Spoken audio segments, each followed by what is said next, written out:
Hola, ¿qué tal? Muy buenas tardes. El virus del VIH es un virus que ataca el sistema inmunitario del cuerpo. Este es el tema que vamos a ver a continuación. Si no se trata, puede causar SIDA, síndrome de inmunodeficiencia adquirida. Al saber lo básico sobre el VIH, puede mantenerse sano y prevenir la transmisión del VIH.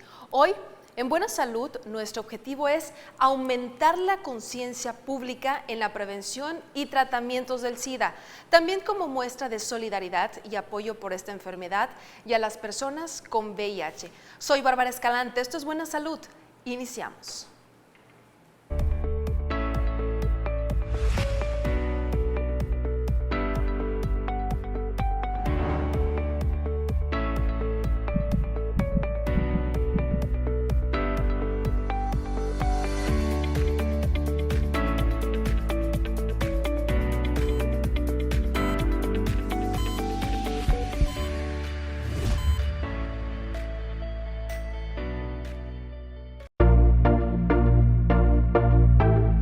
¿Qué es el VIH? El VIH, virus de la inmunodeficiencia humana, es un virus que ataca el sistema inmunitario del cuerpo. Si no se trata, puede causar SIDA, síndrome de inmunodeficiencia adquirida. No hay en la actualidad una cura eficaz. Una vez que se contrae el VIH, se lo tiene de por vida. Sin embargo, con la atención médica adecuada, se puede controlar. Las personas con infección por el VIH que reciben tratamiento eficaz pueden tener una vida larga y saludable y proteger a sus parejas. ¿De dónde provino el VIH? La infección por el VIH en los seres humanos provino de un tipo de chimpancé de África Central. La versión del virus en los chimpancés, llamado virus de inmunodeficiencia símica o VIS, se pudo haber transmitido a los seres humanos cuando cazaban a los chimpancés por su carne y entraron en contacto con sangre infectada. Los estudios muestran que el VIH pudo haber pasado de los chimpancés a los seres humanos ya a finales de los años 1800. El virus se propagó lentamente por toda África a lo largo de varias décadas y luego a otras partes del mundo. Sabemos que el virus ha estado en los Estados Unidos desde la segunda mitad de los años 70 como mínimo. La única forma de saber con toda certeza si tiene el VIH es haciéndose la prueba. Saber si lo tiene o no lo ayuda a tomar decisiones saludables para que prevenga contraer o transmitir el VIH. En algunas personas produce síntomas similares a los de la influenza dentro de los 2 o 4 semanas después de la infección, lo cual se llama infección aguda por el VIH. Estos síntomas pueden durar algunos días o varias semanas. Los síntomas posibles incluyen fiebre, escalofríos, sarpullido, sudores nocturnos, dolores musculares, dolor de garganta, fatiga, inflamación de los ganglios linfáticos y úlceras en la boca. Sin embargo, puede que durante la infección aguda por el VIH algunas personas no se sientan enfermas. Si tiene estos síntomas, no significa que tenga la infección por el VIH. Otras enfermedades pueden causar los mismos síntomas. El VIH-Sida como problema de salud pública es el tema que vamos a hablar el día de hoy aquí en Buena Salud, y está con nosotros en el estudio el doctor Alberto Heraclio Godínez Escudero, quien es médico adscrito a Servicios Médicos del UJAT, y quiero darle la bienvenida, doctor. ¿Qué tal? Ya es la segunda vez que se encuentra con nosotros en Buena Salud, y vamos a hablar de un tema, pues yo he dicho que es un tema sumamente delicado. Primero por la enfermedad como tal, pero también porque se ha vivido o se ha llamado desde los 70s, desde los 80s como una pandemia contemporánea, ¿no? Y que muchas veces los estigmas y el tabú de este tema, de esta enfermedad, pues han sido símbolo pues también de rechazo social, no solamente como la afectación física, o sea, del paciente. Entonces, quiero darle la bienvenida y pues platicar un poco acerca de esto. Primero, ¿cómo surgió el VIH? ¿Cómo surgió este virus? Sí, bueno, hasta donde se tiene la información fue a partir en África, a partir de cierto tipo de monos hacia el humano. Esto fue en 1981 que se empezó aparentemente el inicio. Posteriormente se fue diseminando, al principio no se sabía con exactitud el tipo de enfermedad, era una enfermedad demasiado rara obviamente en su momento, como muchas han sido. De ahí se fue determinando el tipo de lesiones o el tipo de manifestaciones. Sin embargo, no se sabía exactamente el agente causal. Incluso al principio no se sabía, vaya, si era una cuestión inmunológica, una cuestión infecciosa, una cuestión de otro tipo. Sí. Y después, conforme fueron avanzando los años, pudo empezarse a estudiar más detenidamente, se fue determinando, ¿no?, las características de la infección. Para entrar, bueno, inicialmente con este tema, tenemos que diferenciar conceptualmente hablando lo que es si el VIH propiamente como un virus, como un agente infeccioso. Doctor, antes de eso, usted hablaba o mencionaba que, bueno, pues inició también de un virus proveniente del mono, ¿no? ¿Cómo del mono al ser humano pues brincó este virus o cómo fue esto? Exactamente, hasta la ciencia cierta parece no. ser, exacto, no sabe, pudieron haber habido varias vías, incluso la sanguínea, sabemos que una de las formas de transmitir también es a través de jeringas contaminadas. Pareciera que esto, bueno, más adelante tocaremos específicamente esta parte, pero teóricamente actualmente debería no haber tanto esa transmisión, porque bueno, por cuestiones de higiene, está más determinada este tipo de transmisión en un grupo de la sociedad específico, y ahorita lo tocaremos. Sí. Pero, bueno, como comentaba, la cuestión de la conceptualización de estos dos temas, el virus, como bien lo mencionabas al inicio, el virus de inmunodeficiencia humana genera una depresión o una afectación de tal manera que el sistema inmunológico no llega a ser suficiente para frenar cierto tipo de alteraciones. Pueden ser frenar infecciones, incluso frenar la formación de ciertos cánceres y también ciertos daños a nivel de órganos vitales, como puede ser riñones o corazón. Es como si se bajaran las defensas en todo el cuerpo totalmente, ¿no? Sí, definitivamente el hecho de que el sistema inmunológico esté alterado no solamente tiene que ver con las cuestiones en que la persona tenga mayor probabilidad de infecciones, sino el hecho de que el sistema inmunológico esté deprimido aumenta la probabilidad de otro tipo de infección, de otro tipo de enfermedades, no solo las infecciosas, ¿no? Hablando del SIDA propiamente, ya es la etapa final de la enfermedad, o mejor dicho, ya la presencia de la enfermedad causada por VIH. Para ejemplificar un poco más esta cuestión, es como ahorita con COVID. El virus es el SARS-CoV-2, es el agente causal. SARS-CoV-2, y como sabemos, hay muchas personas asintomáticas que no desarrollan la enfermedad, pero son portadores del virus. Y quienes desarrollan, bueno, presentan ya propiamente lo que es el COVID. Entonces, con VIH, SIDA es lo mismo. VIH es el virus y puede no haber síntomas, sino la persona solamente ser portadora. Esto va dependiendo también de acuerdo en el estadio en el que esté.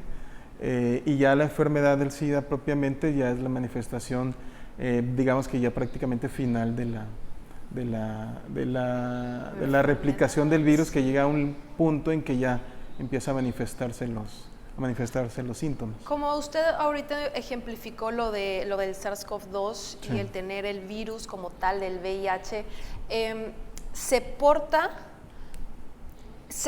ese momento cuando nosotros tenemos VIH, o sea, como tal el virus, ¿se puede quitar? O sea, no llegar hasta el SIDA, sino el virus nada más, ¿se puede quitar? No, ahí propiamente, o mejor dicho, lo que se puede hacer es frenar su replicación, o en palabras más simples, su multiplicación, por decirlo así. Esto está a base de medicamentos, principalmente de antirretrovirales, los cuales actualmente han avanzado mucho en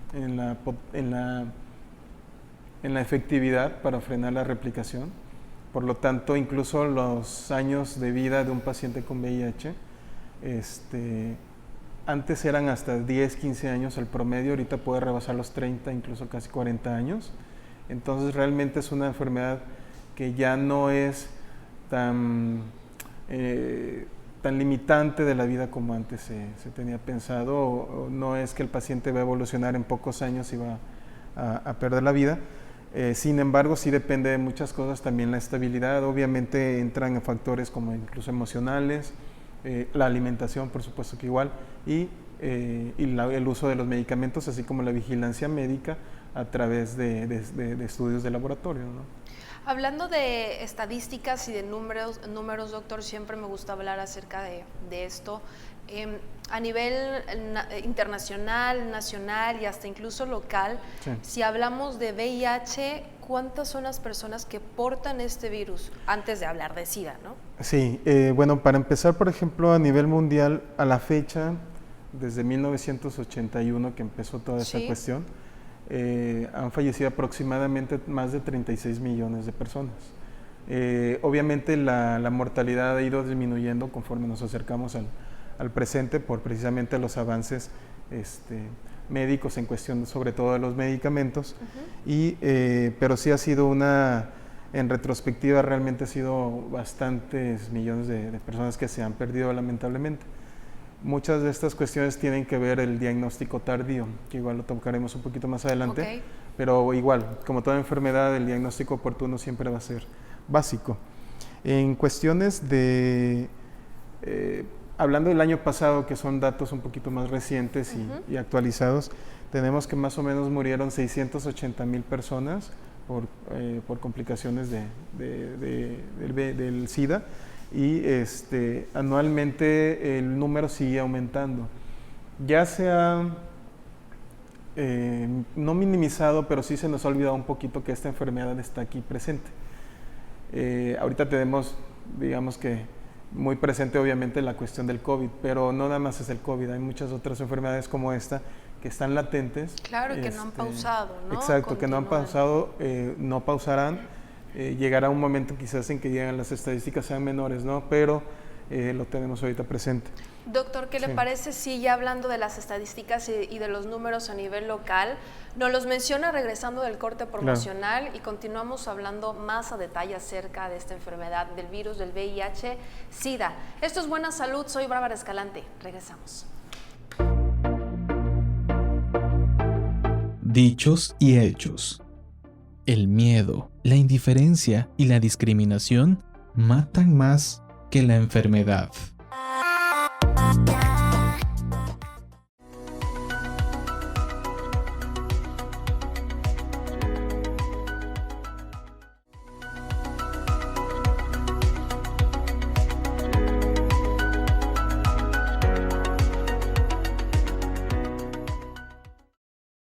El VIH-Sida como problema de salud pública, este es el tema que estamos tratando hoy en Buena Salud.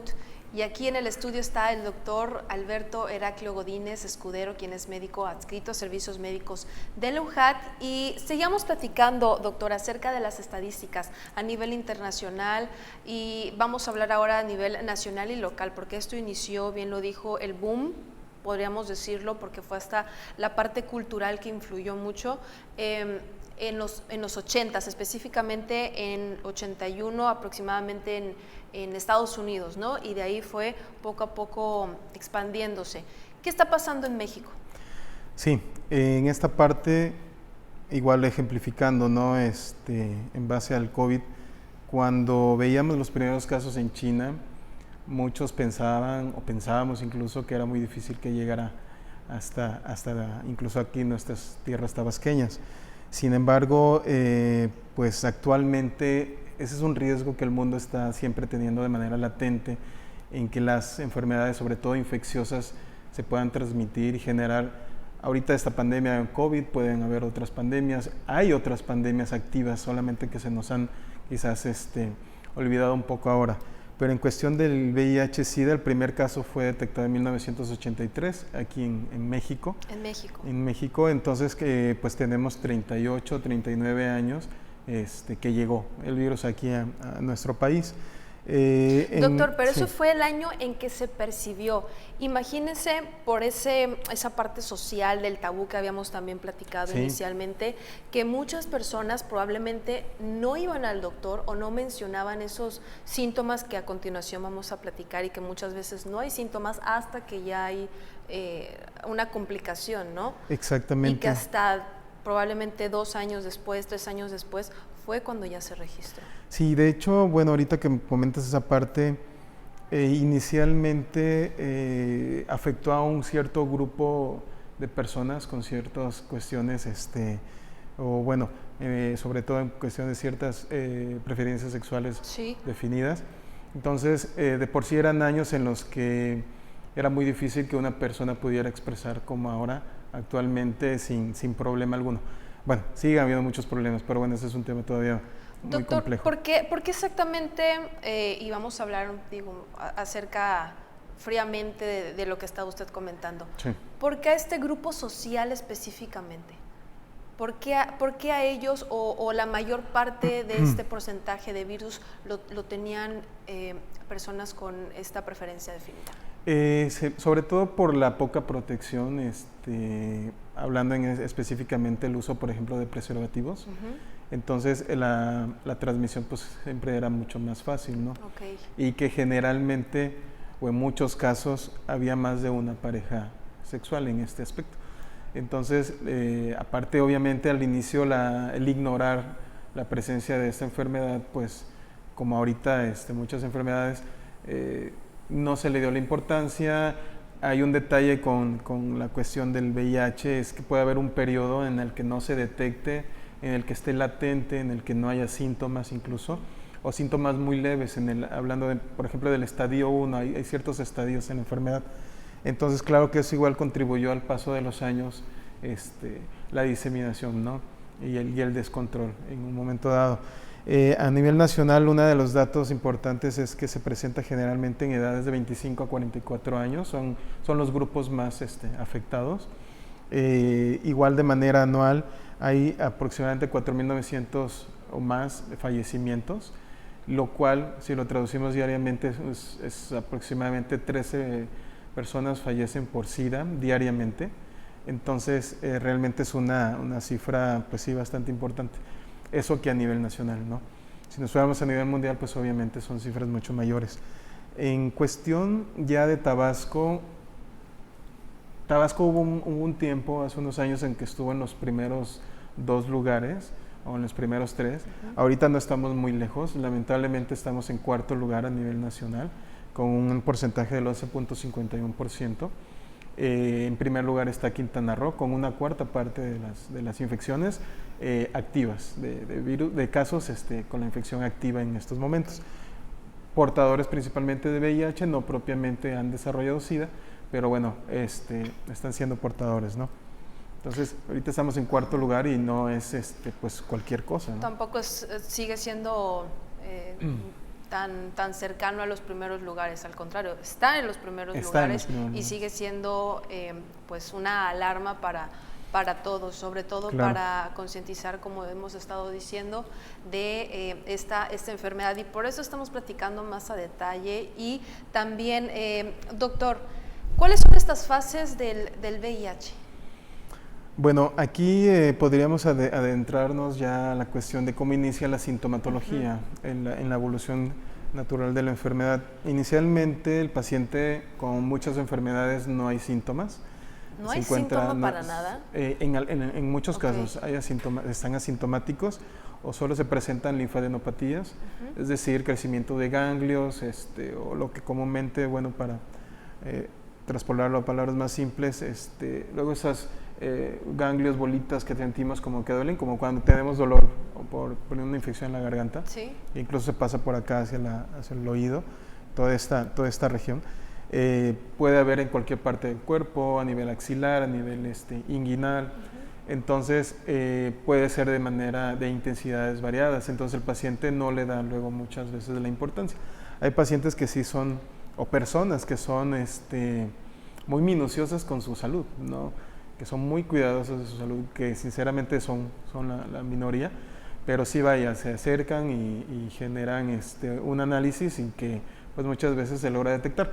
Además que ellos pues sospechan por también saber el tipo de actividad que han tenido y pues ante la duda pues luego muchas veces acuden, ¿no? Y sobre todo que acudan, que eso es lo importante, Sí, ¿no? sí, eso Esta es es una superimportante. enfermedad de transmisión sexual, doctor.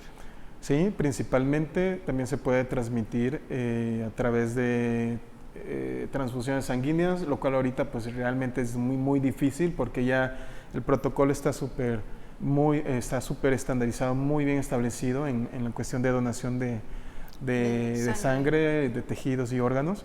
Entonces ahí la probabilidad realmente es muy baja porque se hacen pruebas no solo para VIH, sino para otro tipo de infecciones como igual las hepatitis. Entonces por esa vía no.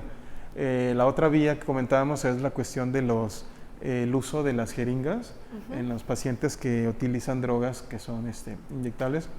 Muchas veces las drogas sintéticas específicamente. Sí, y en el momento en que están pues, en ese proceso administrándose las drogas, pues no tienen esa conciencia obviamente, ¿no? Claro. Ellos están en esos momentos en otro mundo y intercambian las jeringas y es otra de las causas. Entonces, la primera sería vía sexual, la segunda por las jeringas y por órganos realmente o sangre, transfusión sanguínea ya es bastante difícil, ¿no? Difícil. Estábamos ahora sí retomando, ya que dijo los síntomas, porque muchos de ellos, como usted comentaba, no pueden ser muy parecidos a otras enfermedades. Sí, claro. Aquí más que nada uno de los datos importantes con VIH y la presencia del SIDA es la persistencia de los síntomas. Okay. Muchas veces ya en una etapa un poco más avanzada de la que comentábamos inicialmente, por ejemplo, el paciente puede empezar a perder peso sin hacer nada específicamente para perder peso. Puede empezar a tener cuadros febriles, persistentes, aleatorios, de intensidades igual variables y sin causas aparentes. Entonces hay que estar ahí atentos, ¿no? Ante cualquiera de estos síntomas. Infecciones recurrentes, ya sea respiratorias, intestinales, incluso por hongos, generada por hongos. Los hongos, hay muchas bacterias, hongos que tenemos en el cuerpo de manera normal, lo cual se le llama flora bacteriana normal en nuestro organismo, pero cuando hay una alteración, como es en este caso una disminución de la actividad o la capacidad del sistema inmunológico, estas bacterias con las que normalmente tenemos contacto, por ejemplo, como la bacteria de tuberculosis, habitualmente tenemos contacto, pero si nuestro sistema inmunológico está bien, la bacteria no logra desarrollar la enfermedad. Entonces, estas bacterias llegan a ser oportunistas y desarrollar las enfermedades. De ahí que vengan complicaciones luego más severas, como neumonías o infecciones intestinales ya muy severas y igual respiratorias. Y pues ya de ahí la degradación o esa deterioro muy intenso que llegan a tener los pacientes con VIH, ¿no? Y eso es antes, o sea, esos son los síntomas, o sea, ni siquiera sabe la persona que tiene VIH. Puede no saberlo, también ahí depende y eso también va como un mensaje en general a la población universitaria y público en general, que siempre tenemos que ser conscientes que si la persona sabe que tiene ciertos factores de riesgo para probablemente tener una infección por VIH u otro tipo de enfermedad de transmisión sexual, pues detectarse oportunamente, acudir a valoración de manera oportuna. Ok, y ahora sí entrando con lo de las fases y estuve haciendo un poquito mi tarea, ¿no? Esas son 2 fases antes de llegar al SIDA, ¿no? Antes de esa complicación. Sí, básicamente lo que ocurre es, como comentaba al principio igual, el virus al entrar a nuestro cuerpo generalmente el sistema inmunológico como está íntegro logra frenar la replicación del virus. Entonces, por eso la persona puede no tener síntomas, incluso tener síntomas muy leves, como comentaba los ganglios ahí dolorosos. Sí. Entonces, el sistema inmunológico logra frenar, no eliminar la infección, pero sin embargo el virus logra alojarse en ciertas zonas como los ganglios linfáticos precisamente. No lo detecta el sistema inmunológico propiamente, pero durante este tiempo, que pueden pasar incluso años, el virus se está replicando hasta que logra, digamos, llegar a viéndolo como si fuera un ejército, tener suficientes una suficiente cantidad de virus y salir y ya atacar, ¿no? Directamente el sistema inmunológico, que ya no está listo para una cantidad tan grande de exposición ante la carga viral que se pueda tener. Okay. ¿Qué le parece, doctor, si vamos Sí. a un corte promocional y enseguida regresamos con más información aquí a Buena Salud? Soy Bárbara Escalante, regresamos. Dichos y hechos. El VIH-Sida no afecta solo a quienes poseen el virus, nos afecta a todos.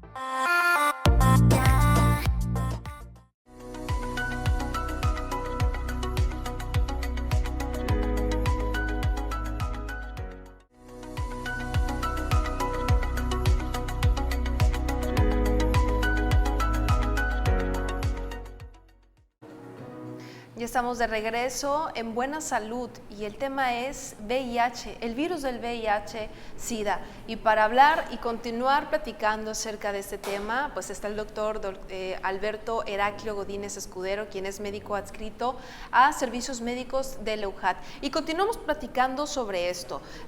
Doctor, hace un momento había mencionado sobre el diagnóstico tardío. ¿A qué se refiere con esto? Sí, pues bueno, es definitivamente el diagnóstico en una época, en un tiempo después de haber presentado la infección. Ese diagnóstico tardío pues sí nos genera muchos eventos adversos, ¿no? Por ejemplo, el hecho de no iniciar oportunamente el uso de los antirretrovirales, de los medicamentos, obviamente esto puede generar, aparte de las infecciones, un desgaste bastante severo en el paciente. Puede estar en un estado caquéctico, es decir, con una desnutrición severa. No nada más es la desnutrición, es incluso ya empiezan a haber daños a nivel, puede haber daño renal, puede haber daño en corazón, patologías cardíacas propiamente por el VIH. Entonces, el diagnóstico oportuno siempre va a ser importante porque, pues como muchas cosas, cuando se detectan a tiempo podemos frenar el daño y, como comentaba al principio, podemos prolongar la vida del paciente muchos años. Entonces, y prácticamente puede llevar incluso una vida normal, ya no va a estar como antes tan limitado, o un periodo de vida más corto, ¿no? Como antes era. Uh-huh. ¿Y cuáles son estas complicaciones que puede tener esta persona si tiene este diagnóstico tardío, o realmente no va o no tiene esa responsabilidad como paciente para ir a un diagnóstico como tal o ir con el médico? Bueno, está directamente relacionado con la capacidad del sistema inmunológico, con el estado en el que se encuentra en ese momento, con la carga viral, obviamente, que esto, viéndolo de una manera simple, es la forma en la que va a haber un combate entre el sistema inmunológico y el virus propiamente. Entonces, en los estadios del VIH empiezan a complicarse las cosas, ¿no? Desde el estadio 1, que comentábamos que no puede haber ausencia de síntomas o síntomas muy leves, hasta el estadio 4, que ya es la parte más severa. Dentro, digamos que de las complicaciones, por decirlo así, están a partir del estadio 3, empiezan a ser las infecciones más persistentes, empieza a haber incluso una mayor disminución en el peso, más del 10% o incluso mucho más, de manera muy acentuada. Empiezan a haber infecciones que generan mucho daño, que incluso puede ser cuestión de días, pero el daño es muy marcado. Una de las cosas que más se ve de manera, pues sí, visual en los pacientes es que la pérdida de peso es muy marcada. Y es repentina, ¿no? Sí, en pocos días. Incluso ya en el estadio 3 y 4, sobre todo en el 4, hay un síndrome que se llama síndrome de consunción del VIH, que es como el paciente se consume tanto en muy pocos días como como si hubiera pasado infecciones, por ejemplo, diarreicas por mucho tiempo, o 1 o 2 semanas. Okay. En solo pocos días puede perder mucho peso. Definitivamente empieza a haber mucha debilidad por esta cuestión. Empiezan a haber daños a nivel, como comentaba, puede haber daños en riñones, en el corazón, un estado de deterioro neurológico por encefalopatía, es decir, pues daño no directamente al cerebro. en donde incluso la conciencia del paciente puede verse alterada. Entonces, sobre todo en el estadio 4 se generan o se presentan las enfermedades generadas por esta inmunodeficiencia más severas, más incluso impactantes o más agresivas, como cánceres, ciertos cánceres como sarcoma de Kaposi, el linfoma no Hodgkin, un tipo de cáncer igual a nivel cervical. Y muchas veces el paciente, pues el desenlace realmente hacia el fallecimiento no es ya por el VIH, sino por todas las complicaciones, por tener un sistema inmunológico así de afectado o deprimido, ¿no? No, hombre, es sumamente grave esto. Sí. No sé si ya respondió lo que le voy a preguntar a continuación, pero bueno, usted me lo va a decir. ¿En qué momento el virus pasa o se activa para pasar al SIDA como tal, doctor? O sea, ¿en qué momento se activa eso? Eso depende directamente de la carga viral. Entonces, hay un límite en el que, bueno, el virus agarra, como más o menos estaba platicando hace rato, suficiente fuerza para poder derrotar, por decirlo así, a nuestro sistema inmunológico. Como comentaba, el virus, por decirlo de esa manera, se logra aislar, esconder, pero mientras tanto se está preparando para volver a nuestro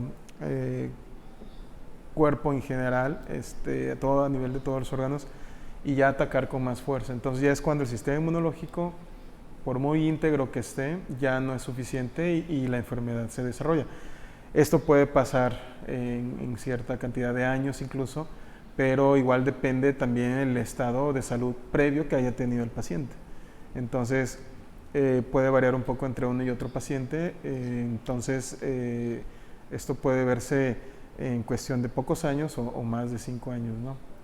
¿En qué momento el paciente debe de tomar ya un tratamiento o debe de tomar, sí, como tal, un tratamiento en general, doctor? En cuanto se detecte, o sea... ¿Y cuáles son? Porque no hay cura, ¿no? No, hasta ahora no. Hay muy pocos casos en el mundo que se han logrado logrado revertir la enfermedad. Ya son cuestiones ahí muy específicas de estas personas, pero son casos muy aislados. Sin embargo, el uso de los antirretrovirales pues tiene que ser inmediato en cuanto se hace el diagnóstico adecuadamente.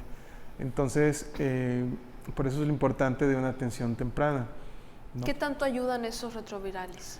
Bueno, pues como le comentaba, igual ha logrado aumentar el promedio de vida más del doble de lo que antes era. Antes era un promedio de 10 a 15 años, ahorita es de 30 hasta 40 años pueden haber. Y sobre todo, aparte del promedio,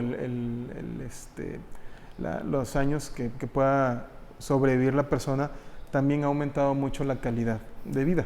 Entonces ya no es ya no hay tanto deterioro, la persona puede hacer una vida prácticamente normal, no se le ve enfermo, se ve bastante sano incluso.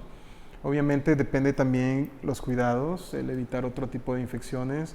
Pues ahorita, por ejemplo, en cuestión del COVID, se puede aplicar obviamente la vacuna, no está para nada contraindicada, mientras no haya algún dato que pudiera sugerir esto. Y los cuidados de alimentación, y si hay alguna otra enfermedad, porque hay muchos pacientes que suelen padecer otras cosas, como incluso diabetes, hipertensión, y si agregamos esta cuestión del VIH, pues con mayor razón hay que llevar el control adecuado de todas las enfermedades, no nada más de esta, ¿no? Del VIH. Sí, si bien estábamos hablando que esta enfermedad inicialmente había surgido con un grupo social específico, tampoco está aislado de personas heterosexuales como tal, ¿no? No, y quiero para nada. irme un poco más hacia las mujeres embarazadas, porque esto también pues ha sido un problema, ¿no? ¿Cómo se desarrolla o cómo es la afectación que tiene hacia su bebé y ella como tal? Sí, por ejemplo, hay pacientes que si ya saben que tienen el VIH y ya están con tratamiento, el pronóstico es bastante bueno para el bebé. Igual aquí es lo mismo, o sea, si se detecta oportunamente, el bebé igual va a tener un mejor pronóstico.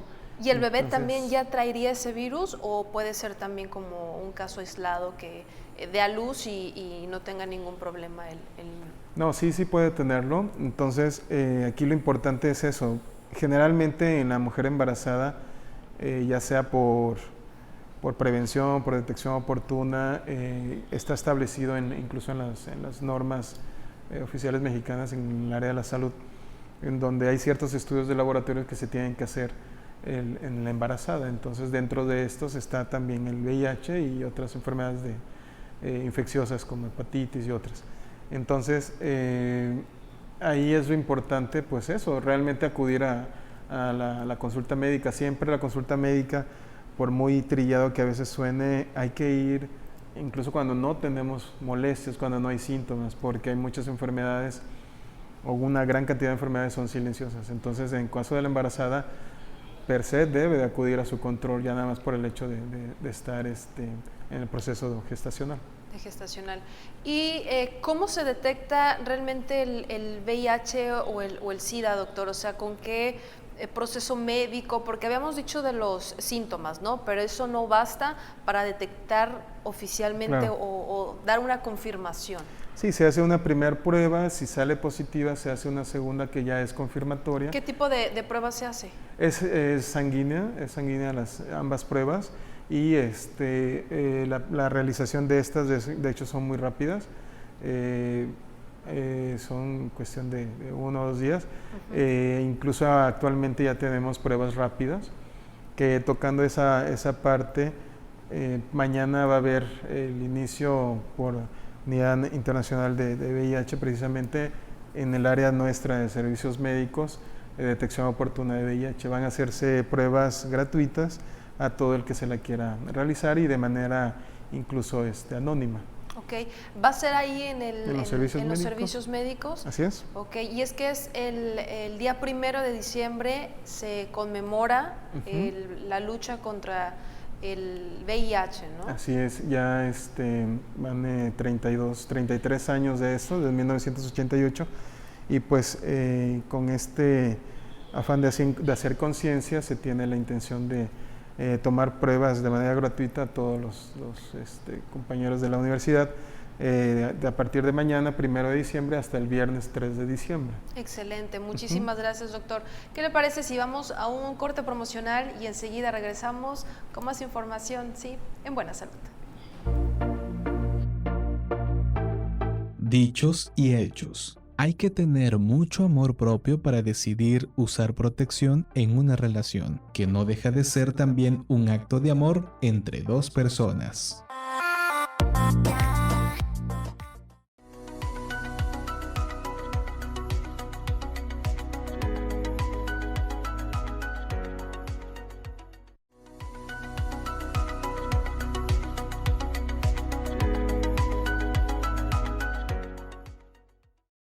Ya estamos de regreso con más en Buena Salud y estamos platicando acerca de esta enfermedad del virus del VIH-Sida.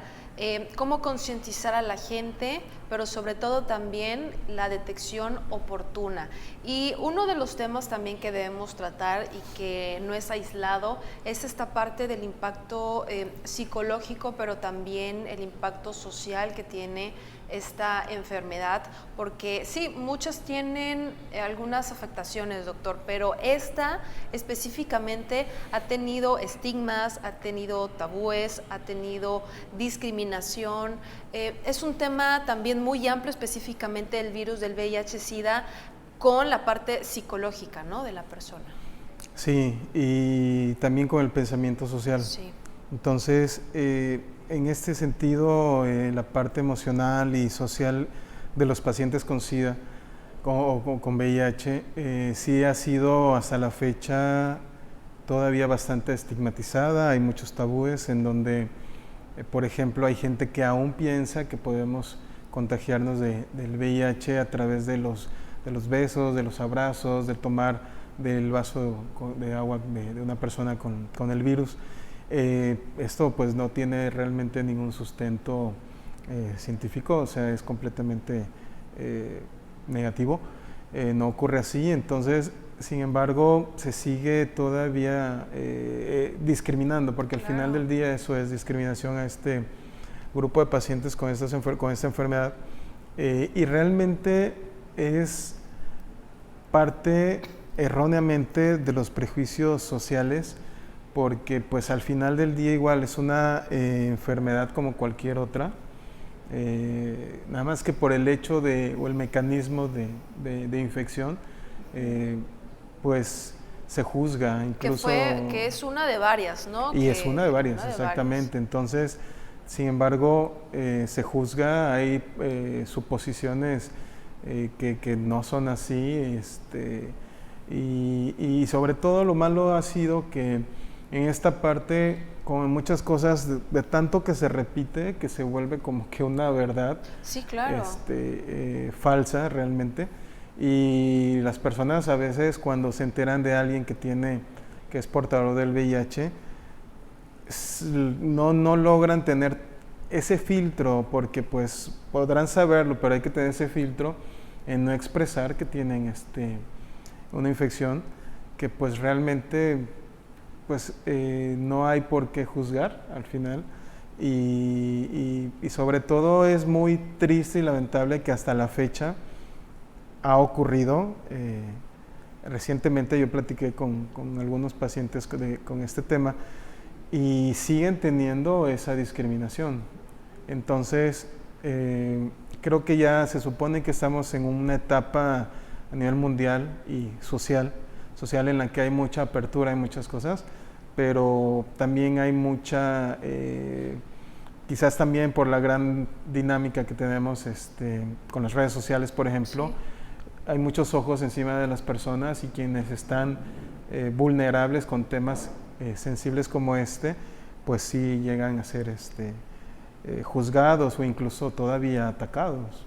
¿Cuál es el impacto también que tiene la persona o las personas quienes viven con una persona con VIH? Y me refiero no tanto a la enfermedad, o sea, como tal, sino esto también de ser prejuiciosos, porque hasta la propia familia muchas veces es la ignorante y es los que primero discriminan al paciente o a su familia. Sí, hay de todo tipo, ¿no? O sea, también hay familias que sí logran apoyar al paciente. Sí. Hay familias que de primera instancia el impacto para ellos quizás también es por la falta de abocarnos a la información, sí, porque no falta información, la información sobra, pero no la hemos ido al fin de cuentas somos ignorantes también, ¿no? Sí, siempre vamos a ignorar, y es algo igual muy bueno el ignorar, porque pues tenemos todavía muchas cosas que aprender, y creo que eso nunca vamos a dejar de hacerlo y de sorprendernos. Eso creo que es algo muy padre, sí, o muy bonito del conocimiento y de no saber todo. Pero sí, regresando a la cuestión de familiar, sí, muchas veces el primer impacto es fuerte, porque hay dos aspectos. Juzgan o prejuzgan a su familiar, al paciente, la forma en la que se contagió, y se adelantan a que, bueno, ya la calidad de vida no va a ser como antes y que va a fallecer pronto y de una manera... Siempre somos catastróficos. Sí, somos eso, exactamente, ¿no? Entonces, pero también es parte, pues eso, de la falta de información que tenemos. Entonces, en las familias, pues, si les ha tocado vivir esta situación, como en todo hay que informarnos, ¿no? Es como, por ejemplo, otra vez retomando el COVID, al principio, pues, realmente teníamos mucho terror, y había muchas cosas pues que no sabíamos, y pues sí, la mortalidad fue muy alta, pero conforme se ha ido aprendiendo y hemos también tomado medidas, pues se ha ido limitando. Entonces, siempre el conocimiento, aunque sea el peor escenario, como en el caso aparentemente del VIH, siempre nos va a dar esas herramientas para poder superarlo o estabilizarlo y llevar una vida por muchos años más, y que quizás la persona incluso llegue a fallecer por otra causa que no tenga nada que ver con el VIH. Y es que también algo que siempre hemos estado comentando aquí en Buena Salud y en lo personal también he aprendido, es que la medicina no es aislada, o sea, tiene que ser ahora integral, o sea, tiene que abarcar esta parte, sí, del tratamiento como tal, pero también antes del tratamiento, de la detección y mucho antes de la prevención. ¿Cuáles son las maneras de prevenir esta enfermedad, doctor? Sí, pues principalmente es la protección durante las relaciones sexuales. Evidentemente, pues quien utilice las drogas, pues igual, o sea, obviamente suprimirlas, pero si está dentro del paciente de este problema, obviamente solicitar ayuda y pues en el peor de los casos, bueno, por lo menos tener no compartir las jeringas, pero obviamente lograr superar esto, ¿no? Entonces, la prevención realmente es esa cuestión, ¿no? Generar una barrera entre el virus y el cuerpo de la persona. Y asistir también a un médico y sobre todo si ya se tiene el diagnóstico, ir en todo aspecto. Me refiero, como comentamos siempre en servicios médicos, atienden integralmente la parte de nutrición y todo. Sí, en ese sentido, precisamente ahorita se está buscando, como siempre, pero estamos tratando de buscar el fortalecer esa cuestión preventiva. Siempre la prevención va a traer muchos más beneficio que la curación. Lamentablemente aquí en nuestro país las áreas médicas con mayor demanda son las curativas, o las quirúrgicas, todas estas cuestiones, no las preventivas, ¿no? Incluso a nivel de especialidades dominan este tipo de áreas y la área preventiva casi no. En servicios médicos se busca esa cuestión. Quien tenga ya la enfermedad, tratar de manera integral, como bien mencionas, en la nutrición siempre va a estar, junto con la salud mental, siempre va a estar una fortaleza muy grande, independientemente de lo médico. Yo creo que incluso esas dos áreas son primordiales para no llegar a la atención médica, para prevenir enfermedades. Entonces, no ver que la cuestión de salud solamente son medicamentos, el médico, estudios, sino es antes de, ¿no? Entonces, en este sentido, en VIH, pues igual estamos abiertos obviamente a generar orientación en las enfermedades de transmisión sexual en general. Siempre pueden acudir a su médico de confianza de los servicios. De confianza. Y ahora sí, de nueva cuenta, por favor, recuérdeme, porque el día de mañana sí se conmemora la lucha contra el VIH, contra el SIDA, a nivel, no sé si nacional, sino también internacional, ¿verdad? No sí, internacional. Internacional, entonces sí confirmamos eso, y es por eso que también Servicios Médicos pues está realizando o va a realizar el día de mañana una serie de actividades. Sí, se van a ver, se van a dar pláticas, se van a dar ¿A partir de qué hora será esa plática? Todo el día, mañana, el día, pasado mañana y el viernes, el 1 al 3 de diciembre. Y como mencionaba anteriormente, en el bloque anterior, se va a estar realizando tomas de muestras rápidas de VIH y de manera gratuita y anónima. Entonces pueden acudir en estos 3 días a realizársela. ¿Cuál es el horario de Servicios Médicos? Actualmente estamos de 8 de la mañana a 8 de la noche. Entonces, en cualquier horario pueden acudir a partir de mañana a hacerse la prueba. Ok, que sean adscritos a servicios médicos o cualquier persona que forme parte de la universidad. Cualquier persona que forme parte de la universidad. ¿Universitarios también, estudiantes? Parece ser que no. ¿No por el momento? Solo, pero de todas formas en la cuestión informativa y de orientación siempre vamos a estar ahí, por supuesto que sí. Para eso estamos, ¿no? El área médica, y siempre va a ser un gusto poder apoyar en ese sentido. Claro, y me gustaría que le diera un mensaje, sí, no solamente a los estudiantes, porque eso es importante por estas generaciones jóvenes, podemos decir activas, pero también a las demás personas que también tienen una mentalidad que a veces comentamos y sigo reiterando, con estigmas, con tabúes, que al fin de cuentas es una enfermedad como muchas otras y que es más criticada que otras, ¿no? Y que esa discriminación también es, fatal. Sí, y sí, la discriminación la vemos incluso a nivel de la familia. Pues aquí básicamente No hay que juzgar anticipadamente, hay que informarnos en las personas que puedan sospechar que pudieran tener la presencia del virus, acudir, no dejar que pase el tiempo definitivamente. Siempre va a ser importante la detección oportuna para prevenir muchas complicaciones. Siempre es uno de sus derechos tener el anonimato, por supuesto. Claro. Entonces pueden tener esa tranquilidad por ese lado. Siempre va a haber igual la posibilidad de tener apoyo emocional, en este caso con el área de psicología. Y por supuesto que igual muchas veces se le tiene más confianza a su médico de cabecera, entonces también para eso está el médico, no solamente para orientar en cuestiones propiamente de la medicina, sino también en cuestiones emocionales, y en donde incluso puede, la invitación está abierta hasta para la propia familia para poder orientar. Y definitivamente para todos el mensaje sería no juzgar anticipadamente. Doctor, muchísimas gracias por haber venido de nueva cuenta a Buena Salud, tocando un tema sumamente delicado. Cada 1 de diciembre se celebra el Día Mundial del SIDA. Este día es una oportunidad para apoyar a aquellos involucrados en la lucha contra el VIH y para mejorar la comprensión del VIH como un problema de salud pública mundial.